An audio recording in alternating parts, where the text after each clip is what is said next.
Un dernier exercice très scolaire est de donner les équations ioniques et ioniques réduites de réaction.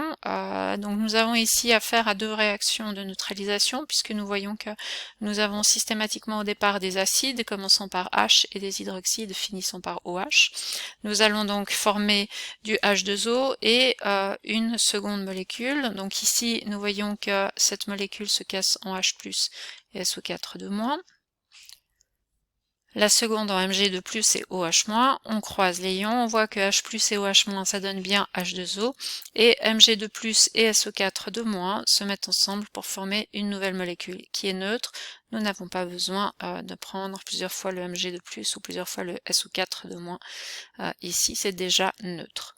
Pour le MgSO4, eh bien, il n'y a pas de règle qui nous indique s'il est soluble ou pas. Donc nous devons aller chercher dans une table le Mg et le SO4. À l'intersection, nous voyons que nous avons affaire à quelque chose qui a une solubilité qui est supérieure à 1 g par litre. Nous pouvons estimer qu'il est soluble. Sinon, il aurait fallu que dans l'énoncé, on donne des informations qui permettent de deviner si on avait affaire à quelque chose de soluble ou non.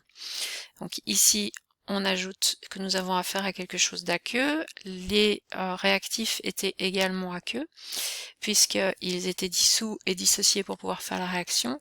Reste l'eau, la molécule d'eau. On devra indiquer ici que nous avons affaire à quelque chose de liquide. Reste maintenant à équilibrer l'équation. Nous voyons que nous avons un SO4 à gauche, un SO4 à droite, un magnésium à gauche, un magnésium à droite, et puis il nous reste à résoudre le problème des H+, et des OH-. Souvenons-nous que un H+, et un OH- forment un H2O. Or, nous avons ici deux H+, et deux OH-, nous allons donc former deux H2O.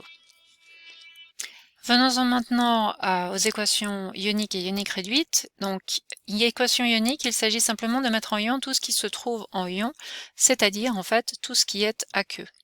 Donc en fait, la seule chose qui ne va pas être sous forme de ion, c'est la molécule d'eau, qu'on peut déjà réécrire ainsi. Le reste, par contre, va devoir être écrit sous forme ionique. Si je prends le MgSO4 aqueux, eh bien, il contient un Mg2+, aqueux, et un SO4 de moins aqueux. Un H2SO4 contient 2 H+ aqueux et un SO4 aqueux. Et un MgOH2 aqueux contient un Mg2+ aqueux et 2 OH- aqueux. Pour trouver l'équation ionique réduite, il faut identifier les ions spectateurs, c'est-à-dire ceux qui sont restés intacts, qu'on retrouve à la fin de la réaction et au début de la réaction. Ces ions sont dits ions spectateurs et n'ont pas besoin d'être réécrits puisque en réalité, il ne leur est rien arrivé pendant la réaction. Donc ici, ce qui va nous rester, c'est 2H+, plus 2OH- donne 2H2O qu'on peut abréger en H+, plus OH- donne H2O. La deuxième équation, donc de nouveau une équation de neutralisation.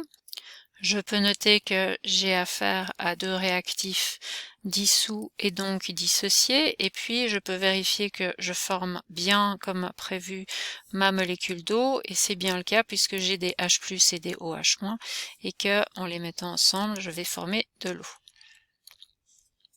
Pour mettre ensemble le Mg2+, et le PO4 3-, j'ai un problème de charge. Le Mg est 2+, donc je le prends 3 fois, ça fera 6+, et le PO4 est 3-, je le prends 2 fois, ça fera 6-. J'ai une molécule qui est équilibrée au niveau des charges, et j'écris donc le ion positif avant le ion négatif, et j'ai donc affaire à Mg PO4 2. Se repose la question de savoir si c'est solide ou liquide. Si vous n'avez pas d'indice, on va partir du principe que vous mettrez qu'il s'agit de quelque chose d'aqueux. Nous avons ici possibilité de consulter une table, donc nous allons le faire. Et nous avons bien fait de le faire parce que nous voyons que le Mg2+ et le PO4 3- nous amènent à quelque chose dont la solubilité est inférieure à 1 g par litre, c'est-à-dire quelque chose qui est insoluble. Nous avons donc affaire à un cas très particulier d'une réaction de neutralisation puisque nous formons du H2O et d'une précipitation puisque nous formons un insoluble, un précipité. Équilibrons encore cette réaction. Nous voyons que nous avons un 3 après le Mg, ce qui implique que nous avons besoin de 3 magnésium avant. De même, cela signifiera que nous aurons 3 fois 2 hydroxydes. Or, nous savons que si nous avons 6 hydroxydes, nous avons besoin de 6 H+, et que cela va former 6 H2O. Si nous avons besoin de 6 H+, cela signifie que nous devons mettre un 2 ici devant H3PO4, et que, ça tombe bien, nous avons 2 phosphates de ce côté. La réaction est équilibrée. Pour donner l'équation ionique, nous devons dissocier ce qui est sous forme aqueuse, et là nous voyons que l'eau et le phosphate de magnésium resteront sous forme moléculaire parce que l'un est liquide et l'autre est solide.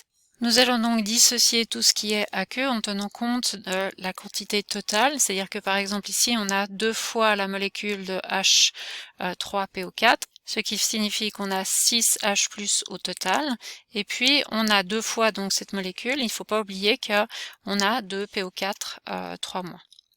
On fait de même avec le MgOH2, sans oublier de prendre en compte les 2 OH- qui sont pris dans 3 molécules, donc 6 au total.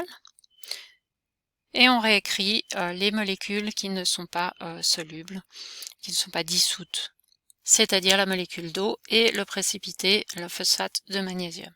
Si je veux donner une équation ionique réduite, ici en fait je peux pas le faire parce que eh bien je vois qu'il n'y a pas d'ion spectateur.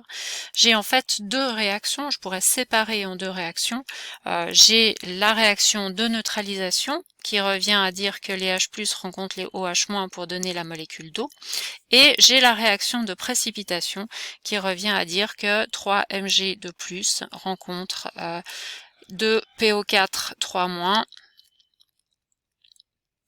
pour former le précipité.